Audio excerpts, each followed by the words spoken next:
الحمد لله وكفى وسلام على عباده الذين اصطفى يا ربي لك الحمد كما ينبغي لجلال وجهك الكريم وعظيم سلطانك اللهم مغفرتك أوسع من ذنوبي ورحمتك أرجع عندي من عملي رب اشرح لي صدري ويسر لي أمري واحلل عقدة من لساني يفقهوا قولي واجعل لي وزيرا من أهلي اللهم ألهمنا رشدنا وأعذنا من شرور أنفسنا اللهم أرنا الحق حقا وارزقنا اتباعه وأرنا الباطل باطلا وارزقنا اجتنابه اللهم اجعلني من المتقين واجعلني من المحسنين واجعلني من عبادك الصالحين واجعلني من المقربين واجعلني من ورثة جنة النعيم آمين ثم آمين. سورہ بقرہ آیت نمبر 260 تک ہم نے کر لیا ہے. آج آیت نمبر 261 سے کریں گے. اعوذ باللہ من الشیطان الرجیم. مثل الذین ينفقون اموالهم فی سبیل اللہ کمثل حبۃ انبتت سبع سنابل فی کل سنبلۃ مئۃ حبۃ واللہ یضاعف لمن یشاء واللہ واسع علیم. صدق اللہ العظیم. مثال ان لوگوں کی جو خرچ کرتے ہیں مال ان کے اللہ کی راہ میں اس شخص کی طرح ہے جو کہ حبتن ایک دانہ بوتا ہے. یہاں پہ محذوف ہے کہ ایک ایسا شخص جو کہ کسان ہے اس کے ساتھ مثال دی ہے ان لوگوں کی جو اپنے مال اللہ کی راہ میں خرچ کرتے ہیں. اس کی مثال کیسی ہے کہ جیسے ایک دانہ ہے انبتت سبع سنابل، ایک دانہ بویا جائے اور وہ اگاتی ہے 7 بالیں. فی کل سنبلۃ، بیچ ہر بال کے مئۃ حبۃ 100 دانے ہیں. واللہ یضاعف لمن یشاء، اور اللہ بڑھا دیتا ہے واسطے جس کے وہ چاہتا ہے. واللہ واسع علیم، اور اللہ وسیع علم والا ہے، وسعت والا ہے، علم والا ہے. اتنی خوبصورت آیت ہے. اس میں اللہ سبحانہ تعالیٰ انفاق فی سبیل اللہ کا اجر بتا رہے ہیں. ابھی تک ہم نے دیکھا کہ اللہ سبحانہ تعالیٰ نے گریجولی ہمیں تیار کیا انفاق فی سبیل اللہ کے لیے.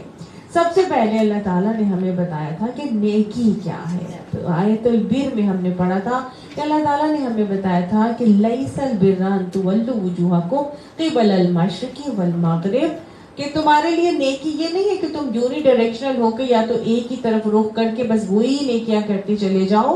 مومن سنگل ٹریک مائنڈڈ نہیں ہوتا. اللہ تعالیٰ نے بتایا تھا کہ ایمان لانے کے بعد وہ 5 ایمان مفصل کے اوپر ایمان لانے کے بعد پہلی نیکی جو بتائی تھی اللہ تعالیٰ نے وہ تھی وَآتَ الْمَالَ عَلَى حُبِّهِ. ٹھیک ہے، اللہ کی محبت میں مال دینا ہے. تو اور پھر ہم نے دیکھا کہ جب مال نکالنا ہے تو نیکی کے تصور میں پہلی چیز ایمان کے بعد اللہ تعالیٰ نے ہمیں بتا دی تھی مال خرچ کرو.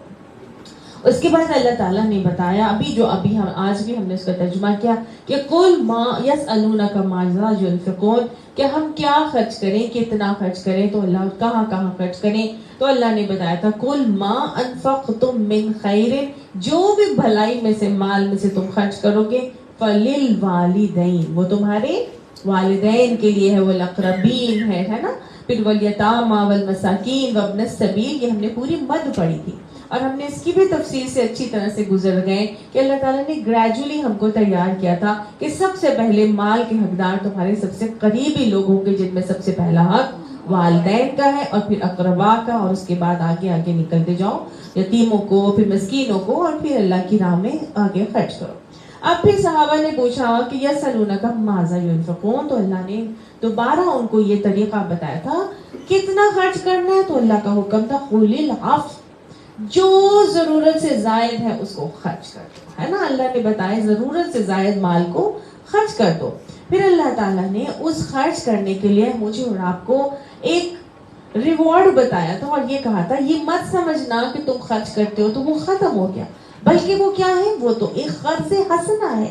من ذا الذی یقرض اللہ قرضا حسنا، کون ہے جو اللہ کو قرض حسنہ دے گا؟ فَيُضَاعِفَهُ لَهُ أَضْعَافًا كَثِيرًا، ہم پڑھ چکے نا کہ اللہ اس کو بڑھا چڑھا کے کئی گنا بڑھا کے واپس دے گا. اور وہاں پہ ہم نے دیکھا تھا کہ اللہ تعالیٰ نے ہم نے دیکھا تھا کہ اللہ نے کم سے کم ریوارڈ کتنا رکھا ہے؟ من جاء بالحسنۃ فلہ عشر امثالها، جو ایک نیکی لے کر آئے گا اس کے لیے 10 گنا اجر کا وعدہ ہے. اور معراج میں اللہ تعالیٰ نے نبی صلی اللہ علیہ وسلم کو یہ 10 گنا اجر کا وعدہ عطا کر دیا تھا کہ ایک نیکی کے بدلے میں 10 گنا ملے گا.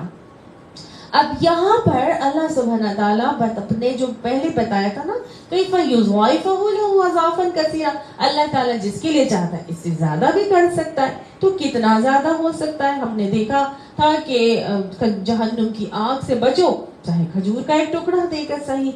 اللہ کے نبی نے ہمیں حدیث میں یہ بات بتا دی تھی کہ ایک ٹکڑا جہنم کا اگر خلوص نیت سے دیا جائے گا تو وہ جہنم کی آگ کو بجھانے کا سبب بن جائے گا. یہ صدقات ہمارے لیے نہ صرف جہنم سے کی آگ کو بجھانے کا سبب بنتے ہیں بلکہ اللہ کے غضب کو ٹھنڈا کرنے کا باعث بھی بنتے ہیں. یہی صدقات قبر کے عذاب سے بچانے کا ذریعہ بھی بنتے ہیں. یہی صدقات میرے اور آپ کے لیے قیامت والے دن سایوں کی شکل میں آئیں گے کہ حدیث بتاتی ہے کہ جس کا صدقہ جتنا زیادہ خلوص اور اخلاص والا ہوگا اتنا ہی سایہ جو ہے اس کے صدقے کا اس دن گہرا ہوگا. تو گویا دنیا کی فلاح بھی مل رہی ہے اور قبر کی فلاح بھی مل رہی ہے اور قیامت کی فلاح بھی ہمارے شامل حال ہو رہی ہے. دنیا کی فلاح میں ایک اور چیز آپ کو بتاتی چلوں کہ کیا ہوتا ہے کہ صدقات بلاؤں کو ٹالتے ہیں. آپ نے فرمایا بیماریوں کا علاج صدقے سے کرو، تو گویا دنیاوی بیماریاں، مسائل، مشکلات، یہ سب بھی ٹالنے کا سبب صدقات بن جاتے ہیں. اتنے ریوارڈز اللہ تعالیٰ نے مجھے اور آپ کو بتائے، اور بتانے کے بعد میں اور آپ دیکھتے ہیں کہ کس طرح سے صحابہ کرام کے نمونے ہمیں نظر آتے ہیں. اتنے زبردست ان کے نمونے نظر آتے ہیں. ان لوگوں کو ان ریوارڈز کا یقین تھا، ان ریوارڈز کا یقین تھا. ابھی اللہ تعالیٰ نے یہ آیت نازل نہیں کی ہے کہ یہاں پہ جو ریوارڈ ہم یہاں پہ پڑھ رہے ہیں کہ جو ریوارڈ اللہ تعالیٰ بتا رہے ہیں، لیکن کیا یقین ہے؟ نیک بننا ہے. نیک بننا ہے، اللہ کی راہ میں ضرورت سے زائد جو مال ہے اس کو خرچ کرنا ہے. صدقات کیا ہوتے ہیں؟ صدقہ بیسیکلی کہتے ہیں نا کہ انسان اپنی ایمان کی سچائی کو ثابت کرنے کے لیے جو مال اللہ کی راہ میں نکالتا ہے، اور وہ مال کیا ہوتا ہے؟ صدقہ بن جاتا ہے. اور یہی صدقات ہمارے لیے دنیا اور آخرت کی فلاح کا ذریعہ اور وسیلہ بنتے ہیں. 10 گنا تو مل رہا ہے، لیکن یہاں پر ہم جب دیکھتے ہیں تو ہمیں ایسا نہیں لگتا کہ ہمارا مال ہمیں 10 گنا بڑھا کے مل جاتا ہے. ہمیں ایسا نہیں لگتا کہ ہمارا مال جو ہے وہ ہمیں ان ریٹرن واپس ہوتا ہے. عام طور سے ایسا ہی ہوتا ہے، ہم جب مال نکالتے ہیں تو بظاہر ہمارا مال ہمارے ہاتھ سے نکل رہا ہوتا ہے. نبی صلی اللہ علیہ وسلم نے فرمایا تھا، قسم کھا کر فرمایا تھا کہ صدقہ دینے سے مال کم نہیں ہوتا. صدقہ دینے کی مثال ایک بالکل کنویں کی مانند ہے کہ جیسے کنویں کے اندر پانی ہوتا ہے، آپ ڈول نکالتے جاتے ہیں اور کیا ہوتا ہے؟ پانی نکلتا جاتا ہے. کبھی بھی کنویں کا پانی نکالنے سے ختم نہیں ہوتا. جتنا پانی کنویں سے نکالتے ہیں پانی اتنا ہی سیم کر وہاں پر آتا ہے اور کلیکٹ ہوتا جاتا ہے، اور لیول اس کا کم نہیں بلکہ اتنا ہی رہتا ہے. آپ کو ضرورت بھی پوری ہو جاتی ہے اور آپ کا مال اتنے کا اتنا ہی رہتا ہے، بلکہ اللہ تعالیٰ اس میں برکت کس طرح سے ڈالتے ہیں. اب یہاں پر ہم دیکھتے ہیں اللہ تعالیٰ کیا فرما رہے ہیں کہ ان لوگوں کے مثال جو ينفقون، جو خرچ کرتے ہیں، اموالہم، مال ان کے. یہاں پر جو ضرورت ہے نا سوچنے کی، وہ اللہ تعالیٰ نے یہ بتایا ہے کہ تم جو بھی خرچ کر رہے ہو نا وہ مال تمہارا ہونا چاہیے. یہ نہیں ہے کہ چوری کا مال ہو جائے، یہ نہیں ہے کہ ڈاکہ غبن کر کے آپ نے وہ مال لے لیا، یہ نہیں ہے کہ وہ حرام ذریعے سے کما لیا. سب سے پہلی بات تو یہ ہے کہ اللہ سبحانہ تعالیٰ پاک ہے اور پاک ہی چیزیں قبول کرتا ہے. حرام مال سے دیا ہوا صدقہ اللہ قبول نہیں کرتا. اور جب حدیث میں آتے ہیں کہ جب تم میں سے کوئی شخص اپنے دائیں ہاتھ اپنے حلال مال میں سے صدقہ کرتا ہے تو اللہ سبحانہ تعالیٰ اس کو اپنے دائیں ہاتھ سے لیتا ہے، اور دائیں ہاتھ سے لے کر وہ اس کو ایسا پالتا ہے کہ جیسے تم میں سے کوئی اپنے بچھیرے کو پالتا ہے. اور حتیٰ کہ بڑھا کر اس کو احد پہاڑ کے برابر کر دیتا. تو گویا مال کون سا ہونا چاہیے؟ پاک، حلال بھی ہونا چاہیے، پاک بھی، طیب بھی ہونا چاہیے، اور آپ کا اپنا ہونا چاہیے. اموالہم، ان کے مال، کسی اور کے مال نہیں دینے کہ جی اس کا مال میں نے صدقے میں رکھ دیا، نہیں، اپنے مال دینے. اصل میں اپنا مال ہی تو دیتے ہوئے انسان کا دل تنگ پڑتا ہے. مال کی محبت اتنی بڑی چیز ہے اور اتنی بری چیز ہے کہ انسان اسی کو نکالتے ہوئے دل تنگ ہوتا ہے. اس کا مال بھی ادھر لگا دیا، اس کا مال بھی ادھر لگا دیا. اللہ نے یہاں پہ پہلے کہہ دیا ہے کہ مال کون سا خرچ کرنا ہے؟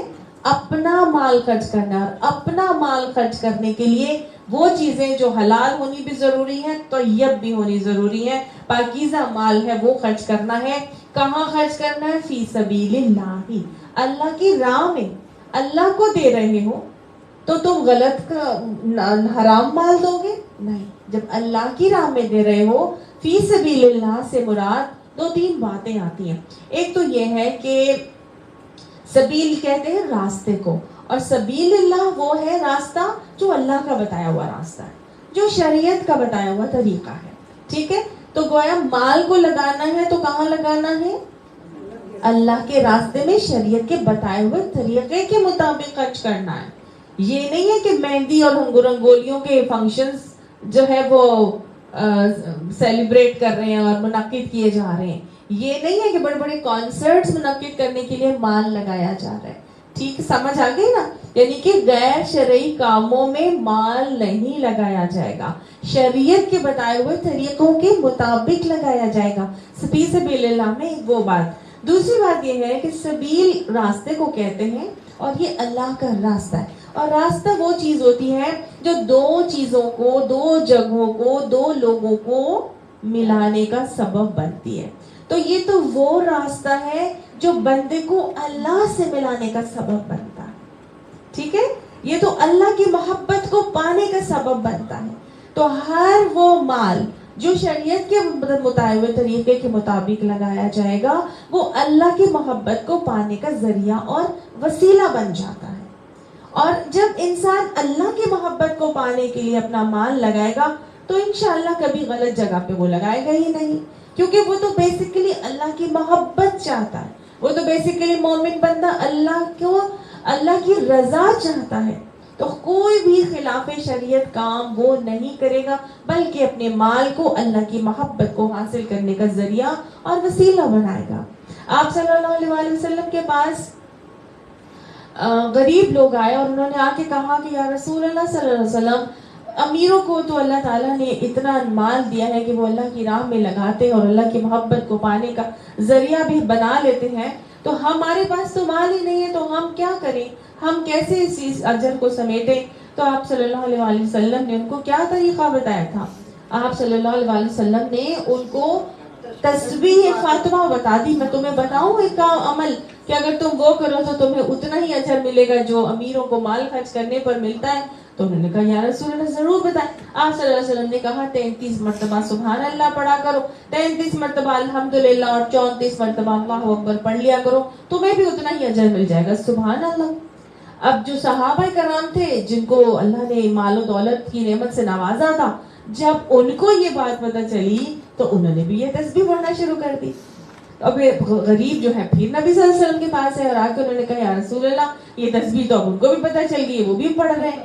تو آپ صلی اللہ علیہ وسلم نے فرمایا بس تو پھر یہ اللہ کا فضل ہے، جس کو چاہے دے دے. اور کوئی ضروری نہیں کہ جس کو اللہ مال دے دے وہ اپنے مال کو اللہ ہی کی راہ میں، اللہ ہی کی محبت کی خاطر اللہ کے راستے میں لگا رہا ہو. ضروری تو نہیں ہے. مال کی تو محبت ہی بہت بری اور بڑی چیز ہوتی. تو لہٰذا یہ بھی اللہ کا فضل ہے کہ اگر اللہ تعالیٰ مال دے تو اللہ سے دل کا غنا ضرور مانگے، اور اللہ سے یہ توفیق مانگے کہ اللہ اس کی راہ میں اس مال کو لگانے کی ہمیں توفیق بھی عطا فرمائے، اور پھر اس کی محبت کے سودے ہم کرنے والے بن جائیں. اب بظاہر جب ہم مال لگاتے ہیں تو اللہ سبحانہ تعالیٰ نے یہاں پر عام طور سے مال کیسے کمائے جاتے ہیں، ظاہر ہے یا تو کوئی جاب سے کماتا ہے، یا پھر انسان کا کوئی کاروبار یا بزنس ہوتا ہے، یا کوئی زمین ہوتی ہے جہاں سے اس کو وہ مال کا جو ہے وہ نفع زراعت کے کھیتی باڑی کی صورت میں جو ہے وہ مل رہا ہوتا ہے، فصل کی صورت میں. 3-4 یا پھر کسی ذریعے سے اس کو مل رہا ہوتا ہے, کوئی کرایہ مل رہا ہوتا ہے یا کہیں سے ایسٹ اس کے پاس آ جاتا ہے وراثت وغیرہ کا.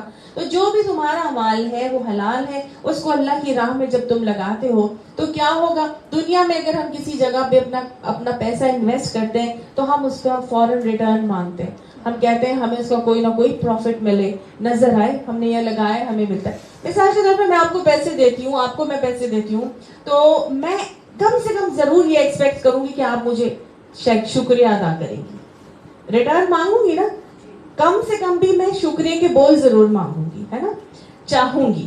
تو انسان کی ایک فطرت ہے کہ وہ چاہتا ہے کہ جہاں وہ اپنا مال لگا رہا ہے اس کو کم سے کم ریوارڈ ضرور ملے, اپریشیٹ ضرور کیا جائے, اور اس کو اس کا وہ ریٹرن نظر آ رہا ہو, ٹھیک ہے, یا اس کو شکریہ کی صورت میں نظر آ رہا ہو, یا کم سے کم اتنا وہ ضرور چاہے گا کہ میری ویلیو ہو, مجھے اپریشیٹ کیا جائے, میری عزت ضرور ہو, کچھ نہ کچھ تو چاہتا ہے انسان. تو اللہ تعالیٰ نے بالکل ایک انسان کو اسی کے انداز میں یہ بات سمجھائی ہے کہ جب بھی کسان جب ایک بیج ہے اس کو زمین میں بوتا ہے تو بظاہر وہ بیج غائب ہو جاتا ہے. بیج تو اس نے لگایا مٹی کے اندر اور بیج ہمیں نظر نہیں آتا, بیج غائب ہو جاتا ہے. اب کیا ہوتا ہے, اس کے اوپر جب پراپر طریقے سے پانی, ہوا, لائٹ اور ہر چیز پہنچ رہی ہو اس کو, تو پھر کیا ہوتا ہے, اسی بیج میں سے فصل نکلتی ہے, وہ پھٹتی ہے اور اس میں سے کھیتی تیار ہوتی ہے نا. پھر وہی اللہ نے مثال بتائی کہ بظاہر مال دینے سے تمہیں لگتا ہے کہ تمہارا مال خرچ ہو گیا, تمہیں نہیں نظر آتا کہ کچھ مجھے اس کا ریوارڈ مل رہا ہے. کیونکہ دیکھیں دنیا کی چیزوں میں ہم ریوارڈ مانگتے بھی ہیں, لیکن اللہ کی راہ میں جب مال لگاتے ہیں نا تو کئی دفعہ ایسے ہوتا ہے کہ کوئی ہمیں تھینکس کہنے والا بھی نہیں ہوتا. اور وہ یہ نا کہ ایک ہاتھ سے دو, دوسرے ہاتھ کو پتا بھی نہ چلے, تو عرش الہی کے سائے میں وہ شخص کھڑا ہوگا کہ جو ایک ہاتھ سے دیتا تھا اور دوسرے ہاتھ کو پتا بھی نہیں ہوتا. تو شریعت تو ہمیں یہ طریقہ سکھاتی ہے کہ صدقات تو چھپا کے کرو, اور اتنا چھپا کے کرو, تو پھر اس میں تو مجھے کوئی ریوارڈ ہی نہیں ملنا نا. پھر ہمیں اس ریوارڈ کو سمجھانے کے لیے یا ہماری ہمت کو بڑھانے کے لیے اللہ سبحانہ تعالیٰ نے ہمیں یہ مثال بتائی ہے کہ جو ایک کسان کی مثال ہوتی ہے کہ بظاہر وہ بیج لگاتا ہے اور وہ غائب ہو جاتا ہے, لیکن وہ غائب نہیں ہوتا. وہ ایک بیج کے بعد انبتت 7 سنابلا, اگاتی ہے 7 بالیں. ایک سٹا جو گندم کا نکلتا ہے یا ایک سٹا جو چھلی کا نکلتا ہے, بھٹے کا جو ہوتا ہے, اس ایک بھٹے کے دانے کے اندر, سٹے کے اندر کتنے دانے لگے ہوتے ہیں؟ کبھی ویسے گنے نہیں ہیں نا, کبھی چھوٹے بڑے ہوتے ہیں, کبھی گنے گے اس کو, ہاں 100 سے تو زیادہ ہی ہوتے ہوں گے. تو اللہ تعالیٰ فرماتا ہے کہ جیسے بھٹے کا جو ایک پودا نکلتا ہے اس میں سے ایک پودے کے اندر سے 7 بالیں نکل آئیں. بال کیا ہے؟ یہ پوری چھلی, پورا بھٹا, اور ہر سٹے کے اندر, ہر بھٹے کے اندر 100 دانے لگے ہوں.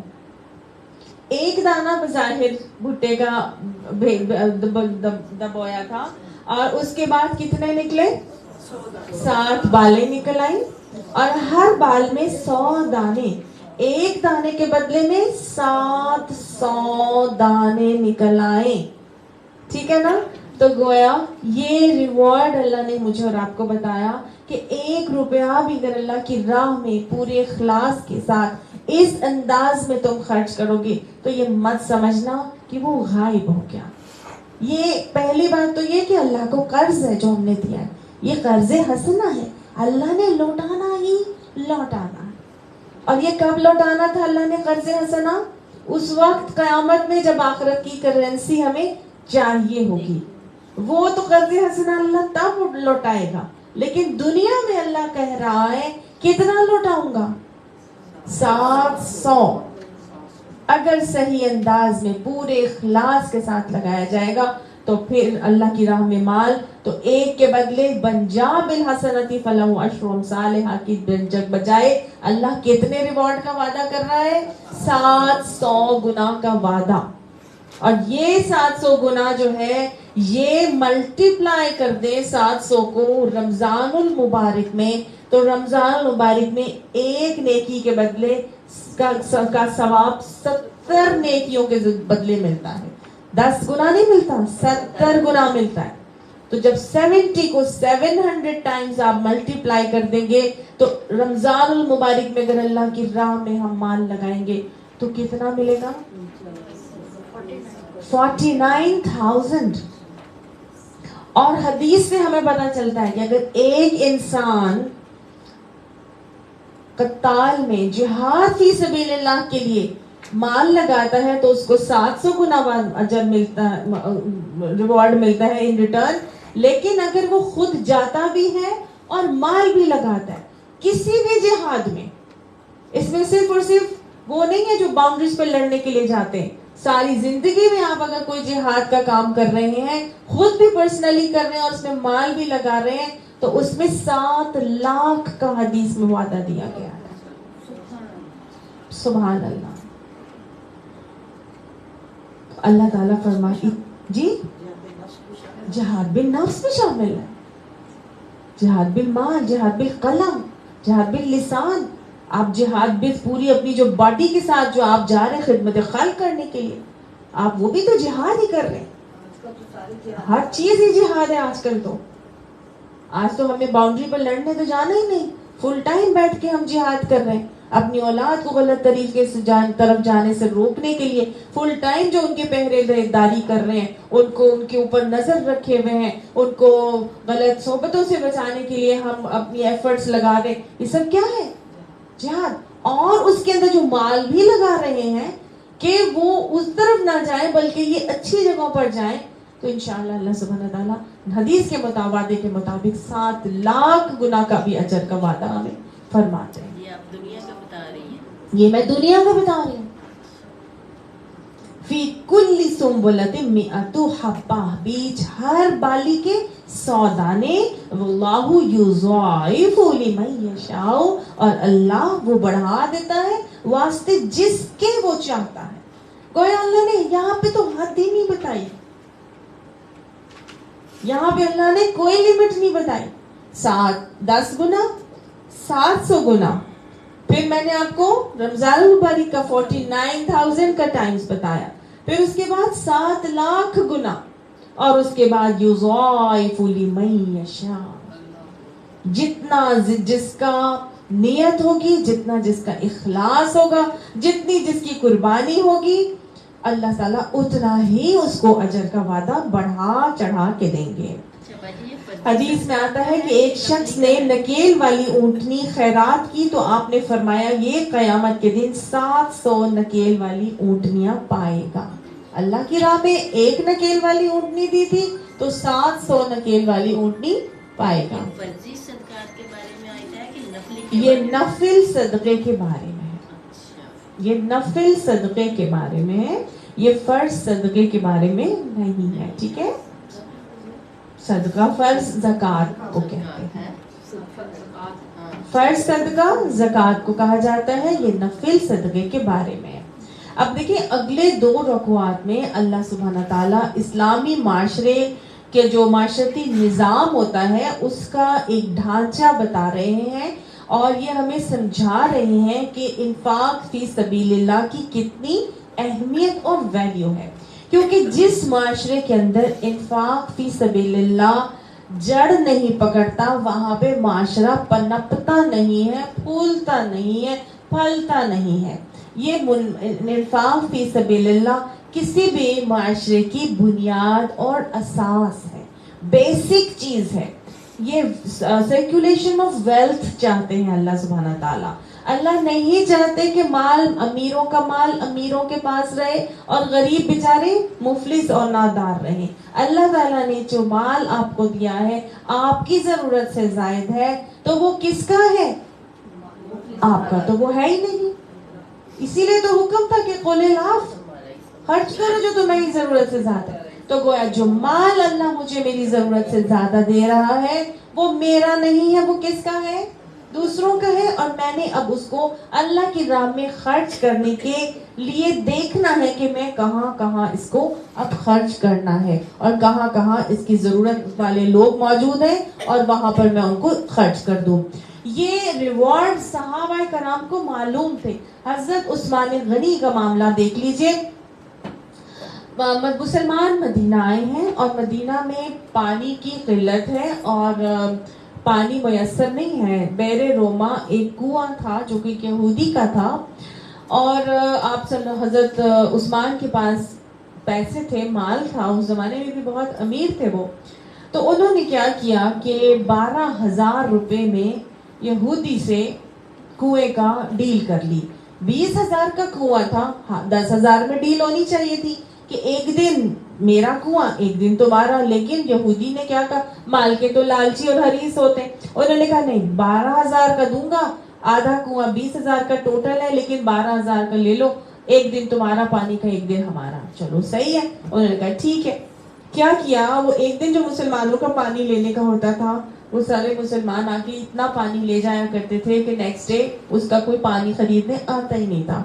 کچھ عرصہ گزرا تو اس کو یہ بات سمجھ میں آ گئی کہ میں تو لاس میں جا رہا ہوں, مجھے تو وہ سارے ایک دن میں ہی سارے کنویں کا پانی مسلمان وغیرہ آ کے لے جاتے ہیں, تو اب میں کس کو پانی دوں, کیونکہ مسلمان تو اب پیدا ہونے مطلب بننا شروع ہو گئے تھے مدینہ میں. تو اس یہودی نے حضرت عثمان غنی کو کہا کہ بھائی تم ایسا کرو, 8,000 دو مجھے اور یہ پورا کا پورا 20,000 میں تم ہی لے لو. حضرت عثمان نے اس زمانے میں وہ بیر روما کا کنواں 20,000 درہم میں خرید کر پورے مدینہ کے مسلمانوں کے لیے وقف کر دیا. سبحان اللہ. اس زمانے میں کیا مل رہا تھا ان کو, اس سے کوئی نفع مل رہا تھا, کوئی منافع مل رہا تھا, کوئی پیسے ملتے تھے, کچھ بھی نہیں ملتا تھا. کس کو دینے تھے, اللہ کو. فی سبیل اللہ اپنے مال کو انہوں نے خرچ کر کے اللہ کے ہاں قرض حسنہ دے کے سٹور کروا دیا. اور یہ ان کو ایسا بڑھ کر آئے گا کہ آپ صلی اللہ علیہ وسلم نے ایک مرتبہ ان سے جب جنگ تبوک پر جانا تھا تو آپ صلی اللہ علیہ وسلم نے اعلان کیا باقاعدہ کہ کون ہے جو اپنے لیے مال خرچ کرے گا اس میں. تو حضرت عثمان کھڑے ہوئے اور انہوں نے کہا میں 100 اونٹ دیتا ہوں. تو آپ صلی اللہ علیہ وسلم نے ان کو بٹھا دیا, ان کو شکریہ ادا کر کے بٹھا دیا. پھر اس کے بعد آپ صلی اللہ علیہ وسلم نے پھر اعلان کیا تو پھر کھڑے ہوئے اور انہوں نے کہا میرے 100 اونٹ, اور اس طرح کھڑے ہوتے گئے. تھوڑی تھوڑی دیر کے بعد 100 اونٹ کر کے 800 اونٹ انہوں نے جنگ تبوک کے لشکر کے لیے دیے. جب مسلمانوں کا 33,000 کا لشکر جا رہا تھا لڑنے کے لیے رومنز کے ساتھ, اور یہ 10 نبوت ہے, 10 ہجرت 10 ہجری میں, اور اس وقت تقریباً اسلام پھیل رہا تھا, بہت جگہوں پر کافی ہو چکے تھے مسلمان, اور اتنے زیادہ مسلمان ہو گئے ہیں اور اتنا بڑا لشکر ہے جو کہ سپر پاور سے لڑنے جانا ہے. 800 اونٹ دیے, اور اس کے بعد آپ صلی اللہ علیہ وسلم نے ان کو یہ فرمایا کہ آج کے بعد اللہ عثمان غنی سے کبھی ناراض نہیں ہوگا. سبحان اللہ. رضی اللہ عنہم و رضوا عنہ کا ٹائٹل جیت گئے. غنی تو وہ تھے ہی, غنی کا لقب بھی پا گئے, ساتھ ساتھ 1/3 جنگ تبوک کے لشکر کا خرچہ پورا اٹھا لیا انہوں نے. اور انہوں نے کہا پورے کے پورے لشکر میں سے سوچے روزانہ کے 10,000 سے یعنی 11,000 مسلمانوں کو کھانا پینا, ان کی چیزیں دینی کرنی, لوازمات پورے کے پورے مسافروں کا کس نے اٹھایا؟ حضرت عثمان غنی. اللہ نے اتنا ان کو غنا عطا فرمایا تھا. ساتھ ساتھ ہر جمعے وہ غلام آزاد کرتے تھے. ایک مرتبہ انہوں نے غلام ایک جمعے نہیں آزاد کر سکے تو اگلے جمعے 2 غلام انہوں نے آزاد کیے. حال ان کا یہ تھا کہ ایک مرتبہ 80 اونٹوں سے لدا قافلہ جو ہے وہ مدینہ میں آتا ہے, اور آپ صلی اللہ علیہ وسلم کے پاس اس سے تھوڑی دیر پہلے ایک سوالی آیا, اور آپ نے جب اس شخص نے سوال کیا آپ صلی اللہ علیہ وسلم سے, تو آپ صلی اللہ علیہ وسلم کبھی انکار تو نہیں کرتے تھے. اس زمانے میں نا جو سائل یا سوالی ہوتے تھے نا وہ آج کے پروفیشنل بیگرز کی طرح نہیں تھے. اگر وہ آ کے کچھ مانگتے تھے تو واقعی ضرورت مند ہوتے تھے. تو آپ صلی اللہ علیہ وسلم کسی کو بھی ریفیوز نہیں کرتے تھے. لیکن کئی دفعہ نبی صلی اللہ علیہ وسلم کے اپنے پاس ہی خود کچھ نہیں ہوتا تھا تو آپ صلی اللہ علیہ وسلم کسی دوسرے کی طرف ڈائریکٹ کر دیتے تھے. اور یہی طریقہ مجھے آپ کو بھی سکھایا گیا ہے کہ سفارش کرو اور اجر پاؤ. یعنی نبی صلی اللہ علیہ وسلم کے پاس جو لوگ آتے تو آپ صلی اللہ علیہ وسلم صحابہ سے بولتے تھے کہ جو میں نے دینا ہے وہ تو میں نے دینا ہی ہے, لیکن تم کھڑے ہو کے اس کی سفارش کرو اور جو اجر تم کما سکتے ہو تو تم کما لو.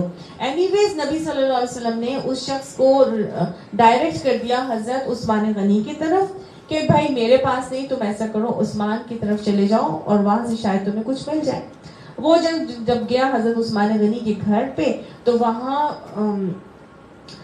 ایک شخص کی آواز آئی, دستک دینے لگا تو آواز سنتا ہے کہ وہ شخص اپنی بیوی کو ڈانٹ رہا ہے اور وہ کیا کہہ رہا ہے کہ سورج نکل آیا ہے, اتنی روشنی ہو گئی ہے اور تم نے ابھی تک اس چراغ کو گل نہیں کیا. جیسے آج ہمارے گھروں کے مرد یا ہمارے ابو یا ہمارے جو بڑے گھروں کے وہ کیا بولتے ہیں, لائٹ کیوں جل رہی ہے, بے فضول لائٹ کیوں چل رہی ہے, یہاں پہ اے سی کیوں چل رہا ہے, کوئی نہیں بیٹھا ہوا تو پنکھا کیوں چلا کے رکھا. اسی طرح سے جب ہمارے گھروں میں بھی تو کہا جاتا ہے نا, تو دیٹ ڈز ناٹ مین کہ ہم کنجوس ہیں.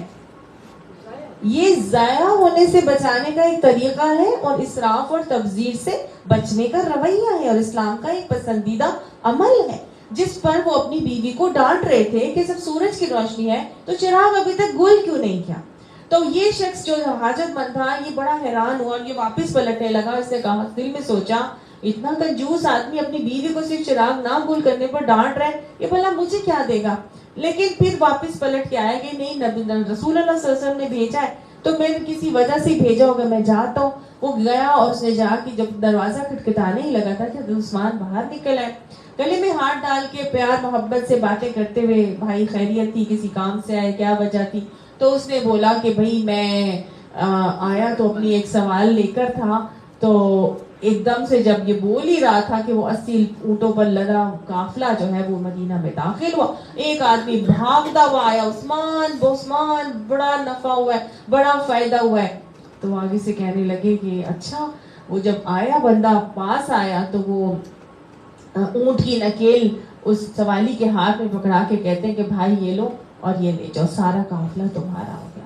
سبحان اللہ, نبی کے بھیجا ہوا ایک سوالی ہے اور بغیر کسی جانچ پڑتال کے, بغیر کسی کوشچننگ کے وہ پورا کا پورا بزنس کا پروفٹ اس شخص کے حوالے کر دیا جاتا ہے.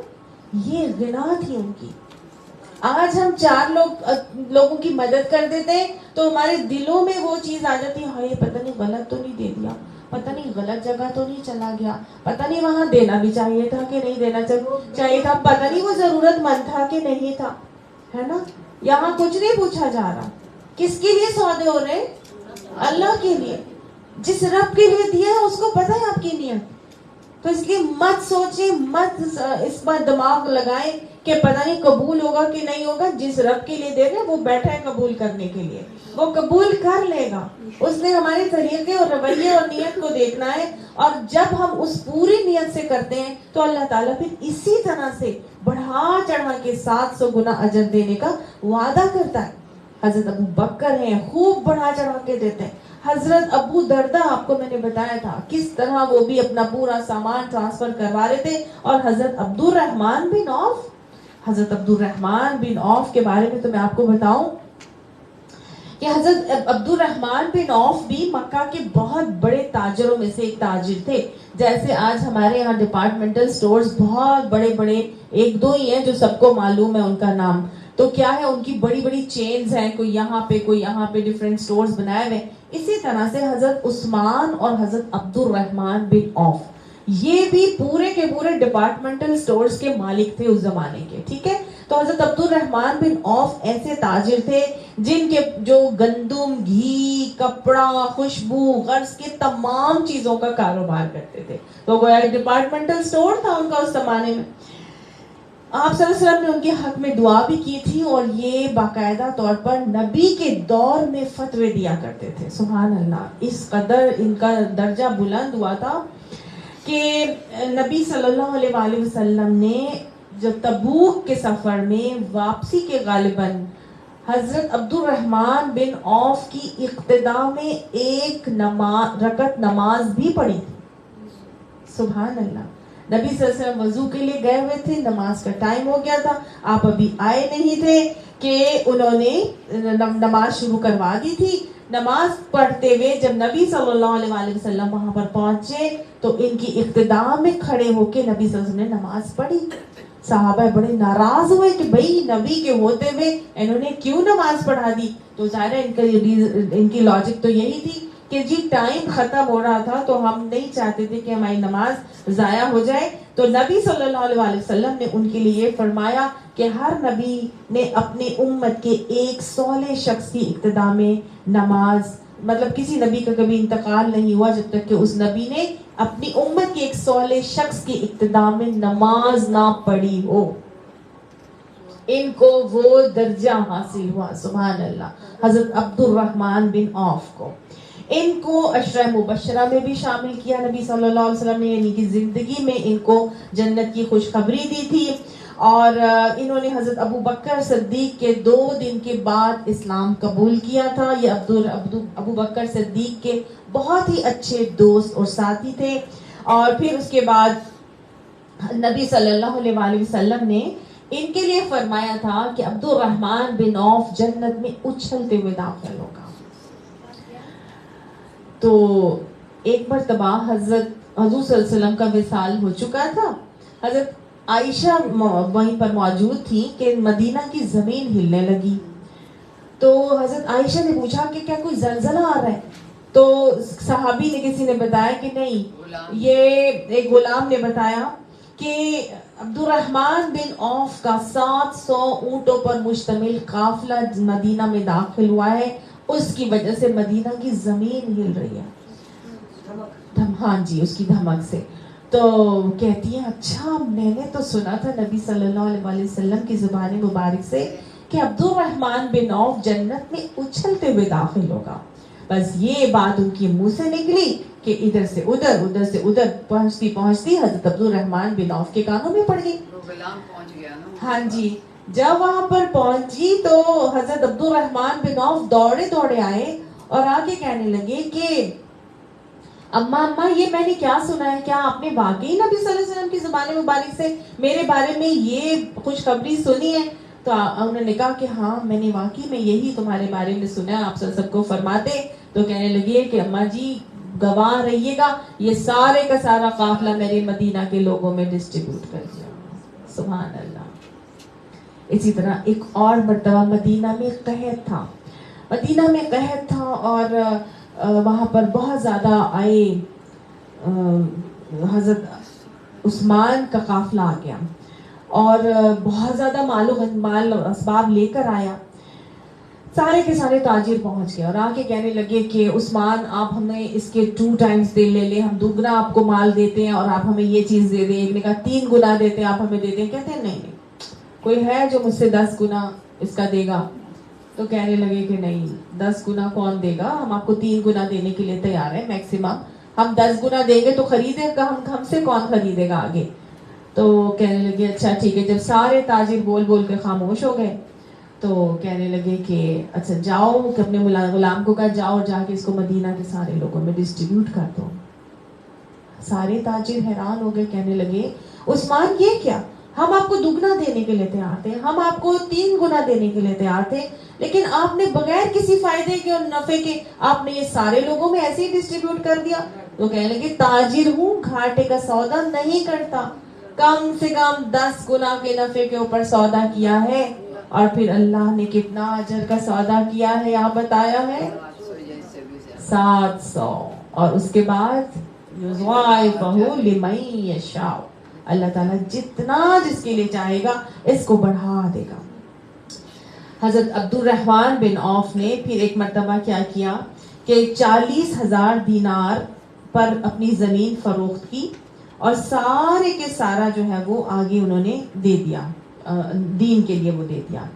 نبی صلی اللہ علیہ وآلہ وسلم کے جو اہل خانہ تھے نا, ان کو وہ مال وقف کر دیا تھا 40,000 دینار کا, اور مدینوں کے مسکینوں میں بھی دے دیا. پھر حضرت عائشہ نے ان کے بارے میں دوبارہ فرمایا کہ میں نے نبی صلی اللہ علیہ وسلم سے سنا تھا کہ میرے بعد صرف وہی لوگ تمہاری خدمت بجا لائیں گے جو صابر اور شاکر ہوں گے اور ازواج مطہرات کا یہ خاص طور سے بہت زیادہ خیال رکھا کرتے تھے. آپ مرتبہ آپ صلی اللہ علیہ وسلم نے ایک مرتبہ جہاد میں جب اعلان کیا کہ جہاد فنڈ کے لیے چندہ دو, میں ایک لشکر روانہ کرنا چاہتا ہوں, تو فوراً گھر گئے. فوراً حضرت عبد الرحمن بن عوف اپنے گھر گئے. 4,000 دینار گھر میں موجود تھے, 2,000 دینار گھر کے رکھے اور 2,000 لے کر آ گئے. نبی صلی اللہ علیہ وسلم کو جب 2,000 دینار انہوں نے لا کے دیے تو آپ صلی اللہ علیہ وسلم نے ان کے لیے برکت کی دعا کی, اور اتنی برکت ہوئی کہ جو میں آپ کو بتایا کہ کتنا انہوں نے مال جو ہے پھر وہ دیا تھا, کہ جنگ تبوک میں سب لوگوں نے بہت بہت مال دیا. حضرت عمر نے دیا, حضرت ابو بکر صدیق نے دیا. تو حضرت ابو بکر صدیق تو سارے گھر کا مال لے آئے تھے, تو یہ حضرت عبد الرحمن بن عوف بھی سارے گھر کا مال لے آئے تھے, سارے گھر کا مال لے آئے تھے. جب لے آئے تو حضرت عمر بڑے حیران ہوئے اور انہوں نے پوچھا کہ گھر والوں کے لیے کتنا چھوڑ کر آئے. تو حضور نے بھی پوچھا تو آگے سے کہنے لگے, یا رسول اللہ, یہاں جتنا لایا ہوں گھر والوں کے لیے اس سے زیادہ بہتر چھوڑ کر آیا ہوں. بڑے حیران ہوئے. نبی صلی اللہ علیہ وسلم پوچھنے لگے, کیا چھوڑ کر آئے ہو, کتنا چھوڑ کر آئے ہو؟ تو آگے سے کہنے لگے, یا رسول اللہ, کیا اللہ نے اپنی راہ میں خرچ کرنے پر رزق کی فراوانی اور اجر و ثواب کا وعدہ نہیں کیا؟ اللہ کی راہ میں ہم خرچ کریں گے تو گویا اللہ ہمیں بڑھا چڑھا کر دے گا, یہ اس کا وعدہ ہے. یہ ایمان ان لوگوں کے ہوتے تھے, ہمارے ایمان نہیں ہوتے ایسے. ہم کہتے ہیں ہم دیں گے تو خرچ ہو جائے گا, ہم دیں گے تو ختم ہو جائے گا. ان کے دل غنی تھے. اچھا, ایک مرتبہ انہوں نے 500 تربیت یافتہ گھوڑے دیے مجاہدین کی خدمت کے لیے, پھر 1500 عربی نسل کے گھوڑے دیے, اور مرنے سے پہلے اپنے تمام کے تمام غلاموں کو آزاد کیا, اور پھر اپنا وصیت کی کہ میرا تمام کا تمام مال امہات المومنین کے اندر بانٹ دیا جائے. ہاں جی, عبد الرحمن بن عوف. اور حضرت عائشہ ان کے لیے دعا کرتی تھی کہ الہی عبد الرحمن کو جنت کے ٹھنڈے میٹھے چشمے سلسبیل سے پانی پلانا. جب ان کی وفات ہو گئی اور حضرت ابو دردا ان کی بھی وفات ہو گئی, ان دونوں صحابہ کرام کی وفات ہو گئی, تو عوف بن مالک اشجعی نے انہیں خواب میں دیکھا. اور خواب میں دیکھنے میں کیسا دیکھتے ہیں کہ سرسبز اور شاداب بہت وسیع میدان ہے, اور اس میں چمڑے کا بنا ہوا ایک قبا ہے, ارد گرد صحت مند بکریاں جو چر رہی تھیں. وہ کہتے ہیں میں نے پوچھا یہ کس کا ہے, تو کہا کہ یہ عبد الرحمن بن عوف کا ہے.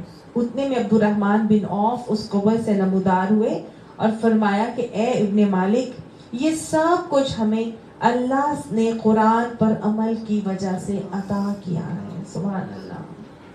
اگر تم اس راستے کی طرف دیکھو جو تمہیں نظر آ رہا ہے تو تمہیں وہاں پہ وہ کچھ نظر آئے گا جو تم نے کبھی نہیں دیکھا ہوگا, کبھی تمہارے کانوں نے ان کے نام نہیں سنے ہوں گے, تمہارے ذہن میں کبھی اس کا خیال تک نہیں آیا ہوگا. پوچھا انہوں نے, عوف بن مالک نے پوچھا یہ سب کس کا ہے, یعنی وہ سب چیزیں جو ہیں وہ کس کی ہیں؟ تو انہیں بتایا گیا کہ یہ سب اللہ نے ابو دردا کے لیے تیار کر رکھا ہے. یہ ابو دردا کون تھے؟ جو اپنی زندگی میں اپنا سارے کا سارا مال آخرت کے لیے ٹرانسفر کر رہے ہیں. وہ ابو داحدہ تھے جنہوں نے بیرہا کا باغ دیا تھا. یہ ابو دردا ہے, یہ اپنی زندگی میں اپنے گھر کا سامان دوسرے گھر میں ٹرانسفر کر رہے تھے. صحابہ نے پوچھا کہ یار ہم اپنے گھر رہنے کے لیے آئے ہیں, ہمیں کوئی بستر دے دیں. تو کہنے دیکھا تو اپنی بیوی اور کے ساتھ ایک چادر میں لپٹے ککڑی بنے ہوئے جو ہے نا وہ بیٹھے ہوئے سو رہے ہیں. تو وہ صحابی نے جا کے دوست نے پوچھا کہ ہمیں بھی کچھ بستر وغیرہ دے دیتے, ہم سو جاتے. تو انہوں نے کہا بھائی بات یہ ہے کہ ہمارے گھر میں اور کوئی بستر نہیں ہے. تو صاحب جو ان کے دوست انہوں نے پوچھا کہ ٹھیک ہے, آپ کہاں گیا آپ کا سارا سامان؟ وہ کہنے لگے بھائی اصل میں بات یہ ہے کہ ہم نے اپنا گھر کہیں اور بنا لیا. اور ہم اپنے گھر کا سارا سامان وہاں ٹرانسفر کر رہے ہیں. اپنی زندگی میں کس گھر میں ٹرانسفر کر رہے تھے؟ آخرت والے گھر میں. تو دوست نے کہا کہ ٹھیک ہے, سمجھ کے دوست بھی, ہمارے جیسا کوئی دوست ہوتا تو سمجھتا کہ شاید کوئی فارم ہاؤس لے لیا ہوگا, کوئی دوسری جگہ پر کوئی اپنا ہاں جی بینگلو بنا لیا ہوگا, کوئی اس سے بڑا 2 کنال کا 4 کنال کا بنا لیا ہوگا, وہاں پہ جا رہے ہوں گے, ٹرانسفر ہو رہی ہوگی, کسی دوسرے شہر یا دوسرے ملک میں جا رہے ہوں گے. ہم تو ایسے ہی سوچیں گے نا. وہ دوست بھی ایسے تھے, اور ساتھ ہی کہنے لگے صحیح ہے بھائی, بات سمجھ میں آ گئی, لیکن بات یہ ہے کہ کچھ اس گھر کے لیے بھی تو رکھے. تو وہ کہنے لگے نہیں بھائی, میں نے اور میری بیوی نے یہ ڈیسائیڈ کیا ہے کہ ہمارے اس کے گھر کے درمیان ایک بہت گہری کھائی ہے, اور ہم چاہتے ہیں کہ اس کھائی سے ہلکے پھلکے گزرے. ان کو معلوم تھا کہ انہیں پل صراط سے گزرنا ہے, اور انہیں معلوم تھا یہ جو دنیا کا ساز و سامان ہم جمع کر رہے ہیں یہ ایک بوجھ اور جو ہے نا گٹھڑی کی صورت میں ہمیں اپنے اوپر لاد کے پل صراط سے گزرنا ہوگا. اس لیے وہ اپنی زندگی میں اپنے گھروں کے سامان آخرت انویسٹمنٹ بینک میں تیار کروا کے, ڈپازٹ کروا کے جس دنیا سے جانا چاہتے تھے, قول العفو پر عمل کرتے ہوئے وہ یہ معاملہ کر کے جانا چاہتے تھے. آج ہم اپنے گھروں میں, یقین مانیے میں آپ کو اپنی بات سناتی ہوں.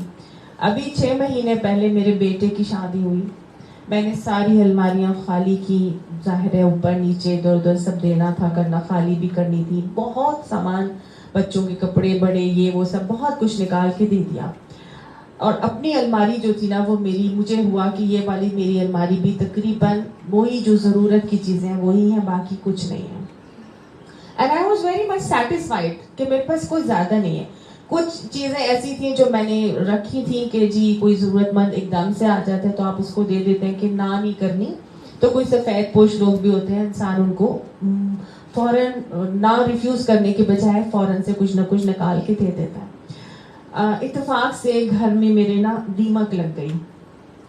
تو پتہ چلا جی دیمک لگ گئی ہے. دیمک لگی تو الماریاں جو میری روم کی الماریاں تھیں ان کو خالی کرنا تھا, اس میں لگی.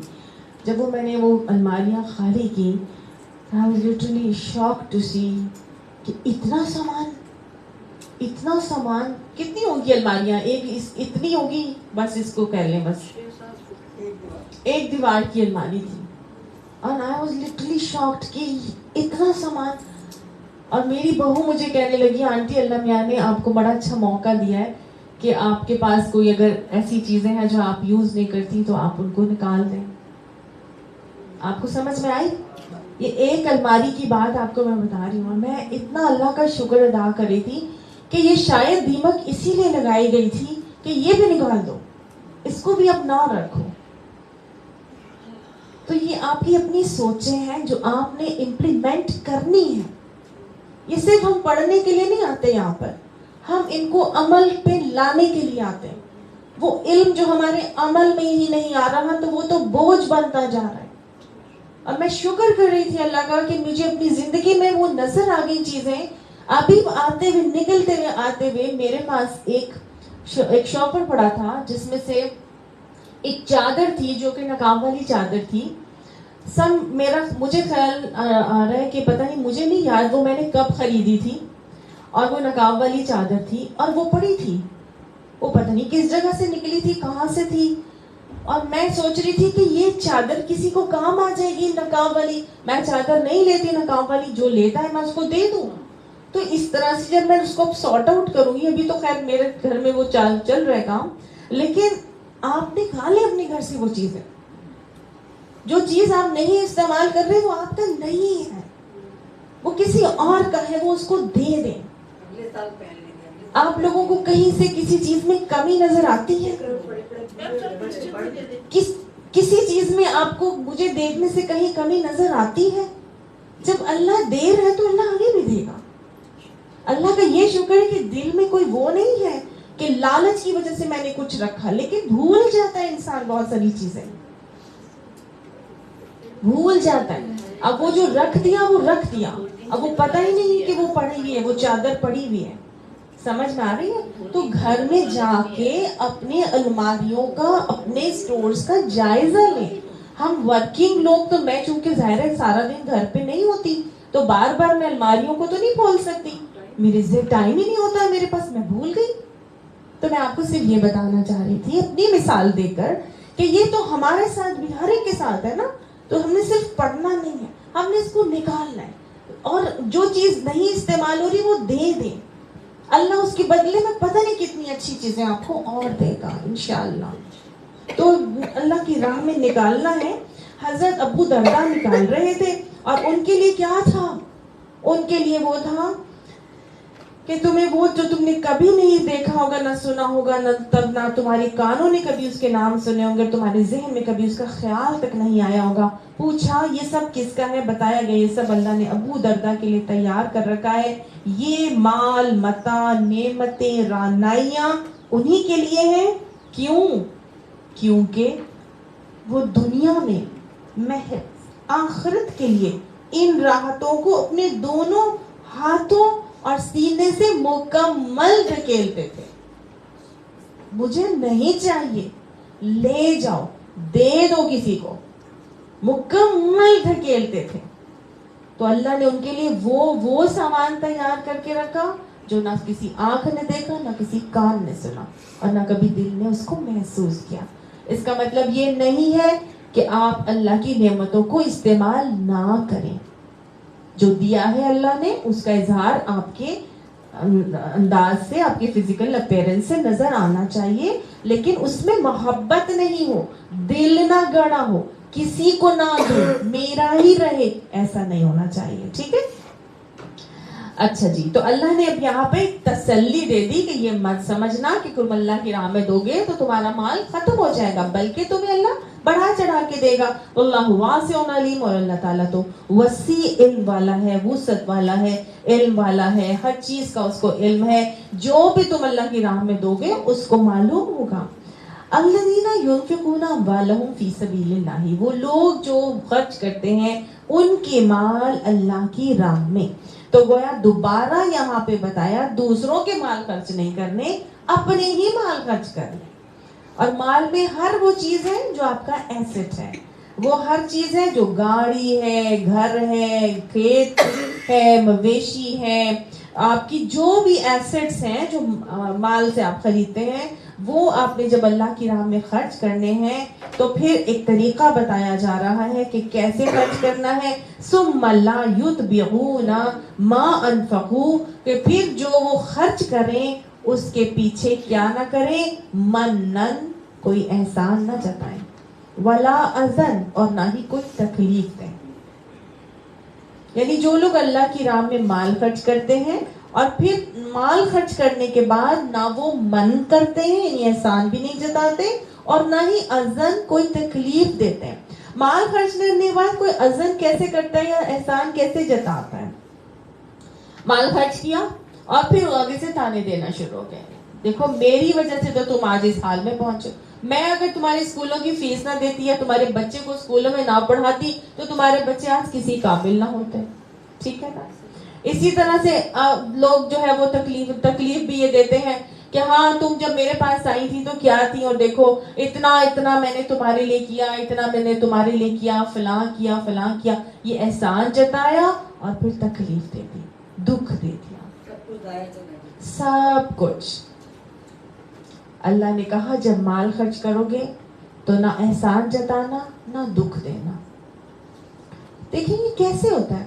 بات یہ کہ ہم جب اللہ کی راہ میں خرچ کرتے ہیں تو اللہ کے لیے کرتے ہیں. ہم نے شروع میں پڑھا تھا کہ وَآتَ الْمَالَ عَلَى حُبِّهِ, اللہ کی محبت میں مال دینا ہے. جب ہم اللہ کی محبت میں مال دیں گے, اللہ کے بتائے ہوئے طریقے کے مطابق دیں گے, تو ہمیں پتہ ہے کہ ہم اللہ کو راضی کرنا چاہ رہے ہیں, ہم کسی دوسرے کو راضی نہیں کرنا چاہ رہے. جب ہم کسی دوسرے کو راضی کرنے کے لیے مال دیتے ہیں تو ہم اس سے ریوارڈ چاہتے ہیں, اور جب ہمیں وہ ریوارڈ نہیں ملتا تو ہم فوراً احسان جتا دیتے ہیں. سمجھ آیا؟ ہم عزت چاہ رہے ہوتے ہیں, اور اگر وہ بندہ ہمیں عزت نہیں دیتا تو فوراً تانا کھینچ کے مارتے ہیں. ہم چاہ رہے ہوتے ہیں ہم نے اس کا اتنا, اس کے لیے میں نے یہ کیا, یہ بھی کیا, وہ بھی کیا, وہ دیکھو اٹھ کے میرے آگے آنکھیں دکھاتی ہے مجھے, وہ ہمیں ریٹرن نہیں دیتی تو ہم فوراً اس کو آگے سے تکلیف دہ بات کہہ دیتے ہیں. کیوں کہتے ہیں؟ کیونکہ ہم نے بیسیکلی وہ مال اس کو جو دیا تھا وہ اللہ کے لیے تو دیا ہی نہیں تھا, وہ تو اس کو احسان جتانے کے لیے دیا تھا. دیا تو اللہ کے لیے ہوگا. یہ تو لیکن یہ دیکھیے وہی میں کہہ رہی ہوں, نہیں نا, جب اللہ کے لیے دیا تو پھر ریوارڈ اللہ دے گا نا, پھر دوسرا تو نہیں دے گا نا, پھر بھول جائیں. جس کے ساتھ نیکی کرے اس کی شر سے بچے. وہ تو پھر صحیح وہ بات وہ بات ان کی قول اپنی جگہ, اپنی بات پوری صادق ہے, 100% ٹھیک ہے, لیکن بات یہ ہے کہ جب اللہ حبی ہی کرتے ہیں نا تو ہم اس سے ریوارڈ نہیں چاہتے, وہ پھر ہم کس سے ریوارڈ چاہتے ہیں؟ اللہ سے. یہ پہلی آیت اسی لیے بتائی گئی ہے کہ یہ مت سمجھنا کہ تمہارا مال ضائع ہو گیا, وہ جو تم نے بویا تھا وہ تمہیں ملے گا ہی ملے گا. توکل کس پہ کرنا ہے؟ اللہ پہ. نیت کیا ہے آپ کی؟ آپ نے اللہ کو راضی کرنے کے لیے کیا تھا نا, تو اللہ تو راضی ہو گیا. اور اگر آپ نے بندے کو راضی کرنے کے لیے کیا تھا پھر آپ ایکسپیکٹ کریں گے. آپ جب یہ سمجھیں گے کہ یہ مال اس کا حق ہے تو پھر آپ اس پہ کوئی احسان تو نہیں کر رہے. جب آپ یہ سمجھیں گے کہ یہ میرا مال ہے, اس میں میرا ہی حق ہے, اس کا کوئی حق نہیں ہے, اور میں اگر اس کو دے رہا ہوں تو کوئی احسان کر رہا ہوں, اور جب آپ احسان کر رہے ہوں گے تو پھر وہ اس کے لیے کر رہے ہوں گے, اللہ کے لیے نہیں کر رہے ہوں گے. پھر آپ اس سے ایکسپیکٹ بھی کریں گے, اس سے ریوارڈ بھی چاہیں گے. تو انسان اللہ کے لیے کرتا ہے تو پھر اس کا ریوارڈ اللہ سے ملتا ہے, چاہے وہ دنیا میں ملے چاہے وہ آخرت میں ملے.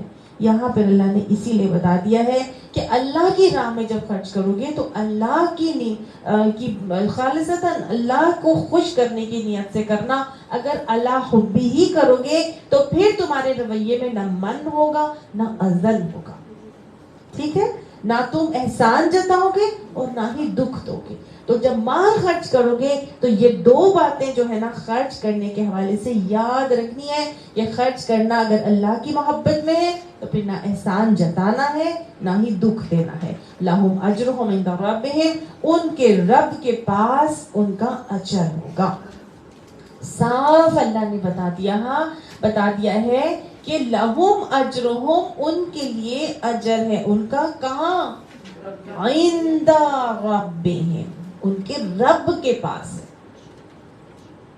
ان کے رب کے پاس ہے. اللہ کے لیے دیا تھا تو اللہ کے پاس ہی سے تمہیں اجر ملے گا, چاہے تمہیں دنیا ریوارڈ دے چاہے تمہیں نہ دے, چاہے تمہیں پروفٹ ملے چاہے تمہیں نہ ملے. یاد رکھنا عند ربہم ضرور ہے. اور پھر یہ وہ وقت ہوگا کہ ولا خوف علیہم ولا هم یحزنون, یہ قیامت کے دن جب تمہیں اس کا ریوارڈ ملے گا تو پھر نہ تمہیں کوئی خوف ہوگا اور نہ ہی تم غمگین ہوگے. قرآن میں اللہ بتاتے ہیں نا یہ ولا خوف علیہم ولا هم یحزنون کس کے ساتھ ہوگا؟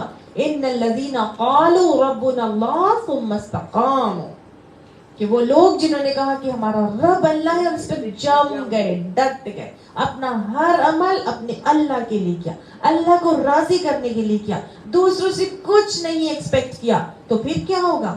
دنیا دے نہ دے, دنیا تالے مارے نہ مارے, دنیا ریوارڈ دے نہ دے, کیا ہے؟ تتنزل علیہم الملائکہ, اللہ ایسے شخص, ایسے مومن بندے کے اوپر جو اللہ کی راہ میں پورے دل کے ثبات اور اخلاص کے ساتھ مال سب چیزیں لگا رہا ہے, اللہ اس کے اوپر فرشتوں کو نازل کرتا ہے.